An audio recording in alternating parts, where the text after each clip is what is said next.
स्वागत है दोस्तों। हम लोग शुरू करते हैं इकोनॉमी पार्ट 3। तो अभी तक हम लोगों ने 5 चीज़ देख लिया था। पिछला हम लोगों ने पीसीआई यानी कि पर कैपिटा इनकम के बारे में देखा था, और अब हम लोग रियल जीडीपी और जीएनपी के बारे में बात करेंगे, यानी कि वास्तविक जीडीपी क्या होता है। तो देखिए, इसे स्थिर कीमतों पर जीडीपी जीएनपी भी कहते हैं, ठीक है। यानी कि फिक्स प्राइस पर, यानी कि GDP GNP eight fix price, ठीक है। जीडीपी जीएनपी से क्या करते हैं, जब महंगाई के प्रभाव को हटा दिया जाता है तो उसी को हम लोग क्या कह देते हैं, रियल जीडीपी या जीएनपी कहते हैं। आपको हमेशा रियल जीडीपी देखने को मिलेगा, लेकिन अगर वहाँ पे जीएनपी भी रहे तो क्या फ़र्क पड़ता है, ठीक है ना। यानी अगर पूछा जाएगा सिंपल शब्दों में कि रियल जीडीपी क्या होता है, तो जीडीपी में से महंगाई के प्रभाव को हटा दीजिए, इन्फ्लेशन को हटा दीजिए, तो जो उभर के तस्वीर सामने आएगी उसको हम लोग वास्तविक जीडीपी कहते हैं। देखिए, तो इस तरह से अगर हम कहें तो एक हो जाएगा आपको नॉमिनल जीडीपी और दूसरा हो जाएगा रियल जीडीपी। नॉमिनल जीडीपी का मतलब होता है कि वर्तमान कीमतों पर, अभी जो मार्केट प्राइस है ना, उसके आधार पर जीडीपी का मूल्य क्या होगा, उसी को हम लोग कहेंगे नॉमिनल जीडीपी, यानी कि वर्तमान कीमतों पर उत्पादन का मूल्य, प्रोडक्शन का कॉस्ट। जबकि रियल जीडीपी मतलब एक बेस ईयर मानेंगे कुछ, उस पर देखेंगे कि उस समय का कीमत क्या है। तो एक बेस ईयर की स्थिर कीमतों पर एट द फिक्स प्राइस, उसी को हम लोग क्या कहते हैं, इस मतलब कि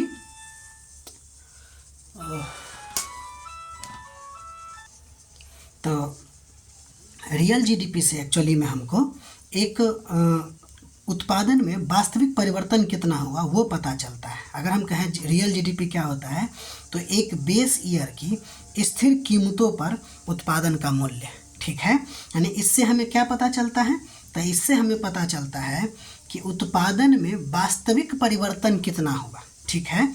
उदाहरण के तौर पर देख लीजिए कि 2023-24 में क्वांटिटी यहाँ पर है क्यू, एक मोबाइल बनाया गया और उसका प्राइस था आपको 10,000।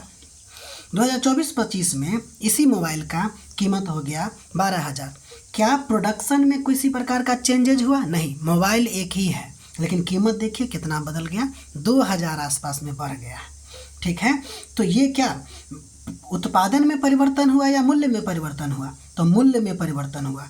तो इसीलिए हम लोग क्या करते हैं, इस मूल्य के प्रभाव को हटा के तब जो करते हैं वही हमारा क्या हो जाता है, रियल जीडीपी हो जाता है।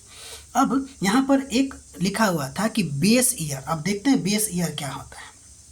देखिए, तो बेस ईयर या आधार वर्ष वह वर्ष होता है जिसकी कीमतों को स्थिर यानी कि कांस्टेंट प्राइस मानकर रियल जीडीपी, सीपीआई यानी कि कंज्यूमर प्राइस इंडेक्स, डब्ल्यूपीआई यानी कि होलसेल प्राइस इंडेक्स, ये सब हम लोग पढ़ेंगे, जैसी आर्थिक गणनाएं की जाती है, ठीक। यानी कि बेस ईयर क्या है, तो उस ईयर में जो कीमत रही होगी किसी भी चीज़ को, उसको हम स्थिर मान के और आज के समय में जो वस्तु की कीमत है उसको देख के कंपैरिजन करते हैं, तो वही बेस ईयर का मतलब कि बेस ईयर कहलाता है, ठीक है। अर्थात वह साल जिसकी कीमतों को आधार मानकर दूसरे सालों की तुलना की जाती है, ठीक है। इससे क्या होता है, इससे होता ये है कि महंगाई का असर हटाकर वास्तविक वृद्धि का पता चल जाता है, वही बात है, ठीक है। आगे बढ़ते हैं हम लोग, ठीक।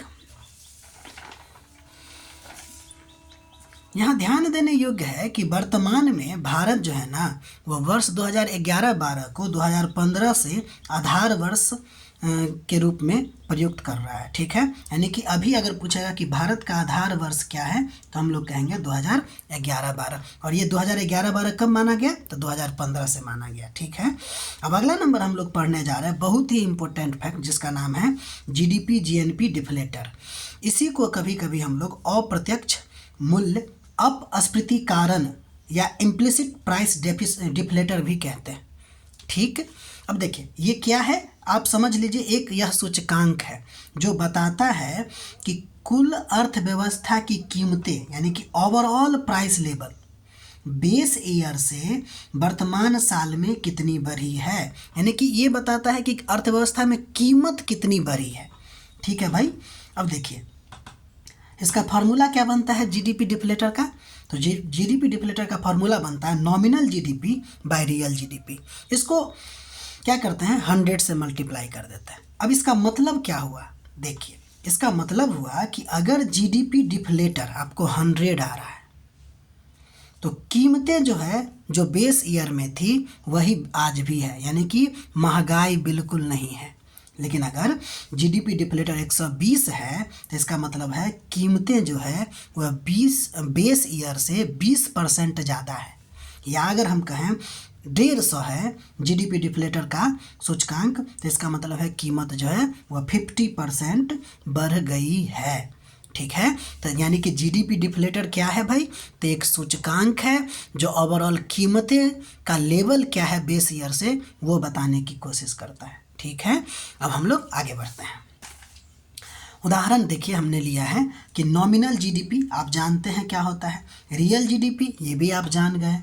तो नॉमिनल जीडीपी हो जाएगा आपको, मान लेते हैं कि 2 लाख मतलब कि 20 लाख है, और जो रियल जीडीपी हो गया आपको 160 लाख है। ठीक है, तो जीडीपी डिफ्लेटर क्या होगा, तो फॉर्मूला क्या होता है nominal GDP by real GDP, यानी कि 200 बाय 160 इंटू 100। तो निकल के क्या आएगा 125। आपको बताए थे कि जितना ज़्यादा आएगा उसका मतलब है कि उतना परसेंटेज बढ़ चुका है, मतलब कीमतें जो है वह बेस ईयर से 25% बढ़ गया है। ठीक, अच्छा जीडीपी डिफ्लेटर का यूज क्या है, तो देखिए पहली बात तो ये ओवरऑल इन्फ्लेशन को बताता है, यानी कि जितना माने कि ओवरऑल इन्फ्लेशन का मतलब क्या हुआ कि इकोनॉमी में ना गुड्स भी आते हैं सर्विसेज भी आते हैं, तो दोनों में महंगाई कितनी भरी है वो आपको बताने की कोशिश करता है कौन, तो जीडीपी डिफ्लेटर।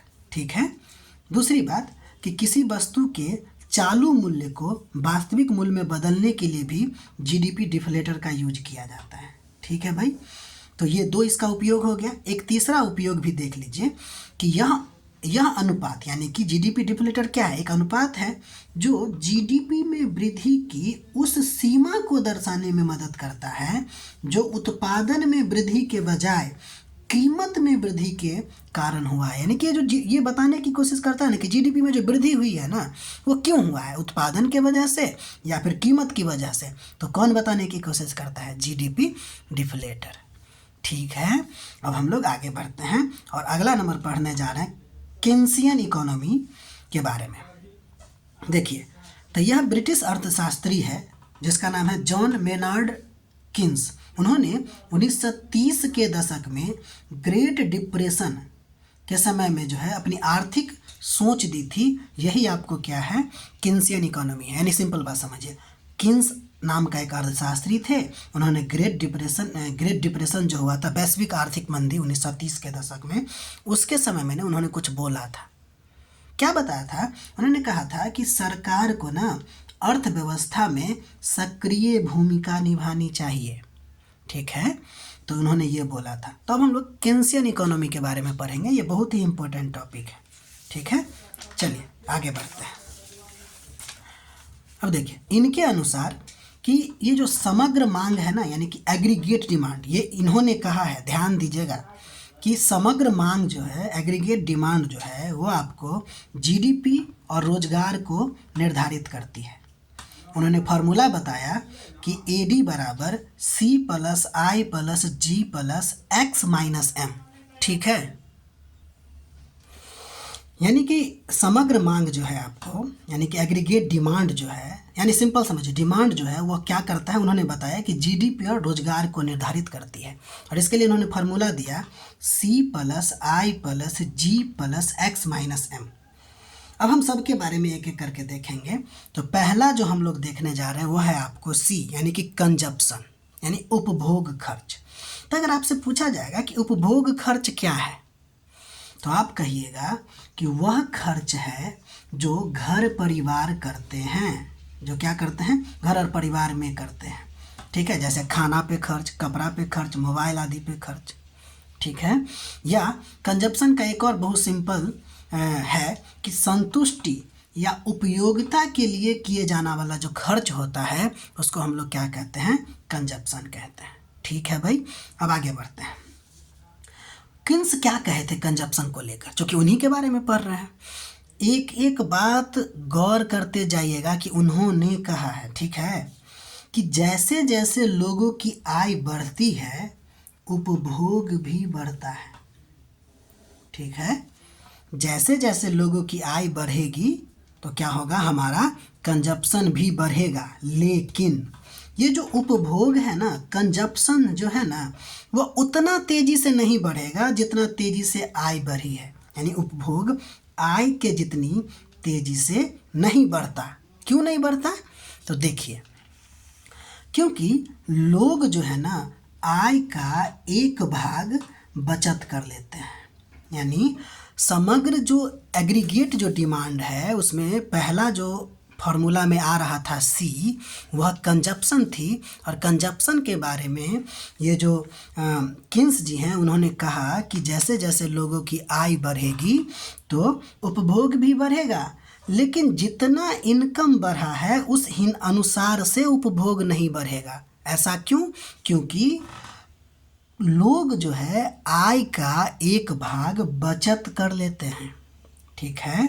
ये जो आय का एक भाग बचत कर लेते हैं ना, उसी को हम लोग उपभोग की सीमांत प्रवृत्ति यानी कि मार्जिनल प्रोपेंसिटी टू कंज्यूम कहते हैं।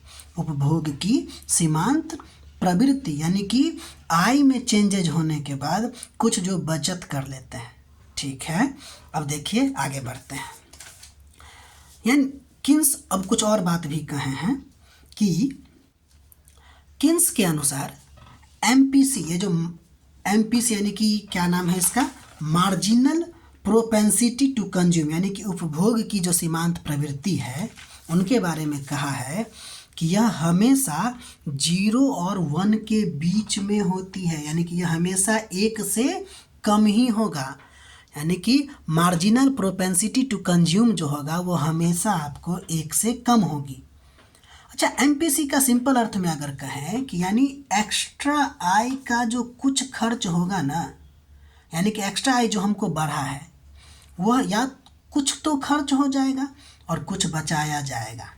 एमपीसी यही बताता है। एमपीसी क्या बताता है कि एक्स्ट्रा आय जो हमको बढ़ा है वो आपको उसमें से कुछ खर्च हो जाएगा और कुछ बचाया जाएगा, ठीक है। कोई दिक्कत? अब आगे बढ़ते हैं।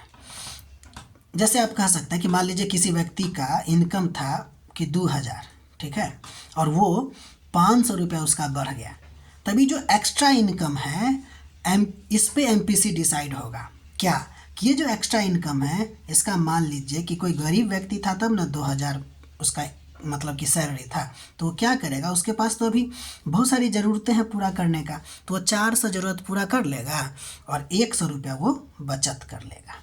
यही है क्या चीज़, एमपीसी, ठीक है भाई। अब आगे बढ़ते हैं। किन्स कहते हैं क्या कि अगर आय बढ़ती है तो सेविंग का हिस्सा भी बढ़ता है। यानी वही बात है कि आय जो बढ़ेगी तो सेविंग का हिस्सा भी बढ़ेगा। ध्यान दीजिएगा, किन्स कहे हैं कि आय जैसे जैसे लोग की बढ़ती है क्या होता है कि उपभोग भी बढ़ता है, लेकिन जितना तेजी से आय बढ़ता है उपभोग नहीं बढ़ती है। ये दोबारा क्यों हम बता रहे हैं, क्योंकि यहीं पर वो क्लासिकल थ्योरी जो अर्थव्यवस्था का यानी अर्थशास्त्र का जो पुराना थ्योरी है वहाँ से ये अलग हो जाते हैं। क्योंकि क्लासिकल इकोनॉमी में कहा जाता था कि आय जितनी बढ़ेगी खर्च भी उतना ही बढ़ेगा, ठीक है। लेकिन उन्होंने कहा कि आय बढ़ती तो ठीक है, खर्च भी बढ़ता है, लेकिन लोग अपने आय का कुछ हिस्सा बचा लेते हैं जिसको एमपीसी कहते हैं, ठीक है। अब आगे बढ़ते हैं। किन्स के अनुसार कुछ और बात भी है कि कुछ खर्च ऐसे होते हैं जो आय न होने पर भी होते हैं, यानी कि न्यूनतम खर्च होता है। समझ में आ रही बात है? जैसे मान लीजिए कि आपके पास, ध्यान दीजिए, आय न होने पर भी खर्च होता है। जैसे मान लीजिए कि अगर आप चावल मान लेते हैं कि चावल आप 50 रुपया वाला खाते हैं पर केजी वाला, अगर आपके पास आय कम हो गया तो आप आ जाइएगा 40, आप आ सकते हैं 30, लेकिन कम थोड़ी खाइएगा, आपका खर्च उतना ही होगा। या दूसरा तरीका एक और चीज़, जैसे मान लीजिए नमक की बात कर लेते हैं। नमक आपको 1 केजी मंथ में लग जाता है, आपके पास यानी कि खर्च रहे न रहे, क्या आप बिना नमक का सब्जी खाइएगा क्या? तो इसका मतलब है आय नहीं होने पर भी कुछ खर्च होते हैं। तो उन्होंने कहा कि इनकम बढ़ने पे उपभोग बढ़ता है, लेकिन न्यूनतम स्तर को छोड़ के, क्योंकि कुछ ऐसे खर्च होते हैं जो आय के निम्नतर स्तर पर भी खर्च होता है, आय से उसका कोई लेना देना ही नहीं होता है। ठीक है, इतना ध्यान दीजिएगा। आप लोग इसका नोट बनाने की बहुत ज़्यादा कोशिश कीजिए, ठीक है, क्योंकि इससे ना आपको बहुत ज़्यादा चीज़ समझ में आएगा। जब आप लिखिएगा तो आपको और ज़्यादा समझ में आएगी। ठीक है, नोट जो डायरेक्ट हो सकता है कि यूपीएससी में ये सेंटेंस बन जाए, यानी कंजप्शन क्या है। तो कंजप्शन जो है, इतना जो हम पढ़े हैं उसका एक दो पॉइंट में है कि कंजप्शन जो है ना वो एक स्टेबल फंक्शन है ऑफ इनकम का। स्टेबल फंक्शन है किसका? इनकम का। और ये जो एमपीसी है ना डिक्लाइन करता है अगर इनकम इंक्रीज करता है। कैसे? एमपीसी डिक्लाइन करता है, एमपीसी घटती है कैसे? अगर इनकम इंक्रीज होता है। जैसे मान लीजिए अभी हम आपको इसका एग्जांपल दिए थे कि ये 400 रुपया खर्च कर लेगा, 100 रुपया बचा लेगा। अब एक बात बताइए, हम ऐसे व्यक्ति की बात करते हैं जिसका इनकम है आपको 1 लाख रुपया, ठीक है, तो 1 लाख रुपया उसका इनकम है। तो अगर इनकम 1 लाख रुपया है और उसमें अभी उसका इनकम 5,000 एक्स्ट्रा हो गया, तो क्या वो एक्स्ट्रा खर्चा करेगा या सब बच जाएगा? तो ध्यान दीजिए, क्योंकि इसके पास ना लिमिट रिसोर्स है फिलहाल के लिए, क्योंकि इसके पास कुछ है ही नहीं। लेकिन इसके पास पहले से एक घर है, मतलब एक गाड़ी है, बहुत सारा ज़मीन है, बच्चा ठीक ठाक स्कूल में पढ़ रहे हैं। इसका एक्स्ट्रा खर्चा क्या होगा? समझ रहे हैं ना? एक्स्ट्रा खर्चा क्या होगा? कुछ नहीं होगा। इसका मतलब है कि 5 का 5,000 हो सकता है इसमें से ये 1,000 2,000 खर्चा कर दे, बाकी 3,000 का 3,000 तो बचेगा ना। तो एमपीसी डिक्रीज हुआ कि नहीं हुआ? वही कहें कि एमपीसी डिक्रीज होता है अगर आपको इनकम इंक्रीज होता है। ठीक है, इतना आप लोग पढ़ के ध्यान में समझ के रखने का कोशिश कीजिएगा। अभी हम लोग किन्सियन इकोनॉमी शुरू किए हैं, ठीक है, और किन्सियन इकोनॉमी के बाद हम लोग जो है अभी किन्सियन इकोनॉमी में जो एग्रीगेट डिमांड है AD बराबर C plus I plus G plus X minus N, इस सब के बारे में हम लोग देखेंगे, जिसमें हम लोगों ने पहला देख लिया कंजप्शन। चूँकि वीडियो 10-15 मिनट का ही होता है, लेकिन चूँकि हम सिर्फ कंजप्शन में अगर ये बात छोड़ देते हैं जो अभी तक आपको बताएं हैं तो फिर दिक्कत हो जाती है, इसलिए हमने इतना थोड़ा सा लॉन्ग वीडियो कर दिया। बाकी आप लोग का ये दायित्व बनता है कि आप इसको लाइक कीजिए, सब्सक्राइब कीजिए, अच्छा लगे तो शेयर भी कीजिए, क्योंकि सबको फ़ायदा होने वाली है। ठीक है, बाकी तब तक के लिए अपना ख्याल रखिए। Take care.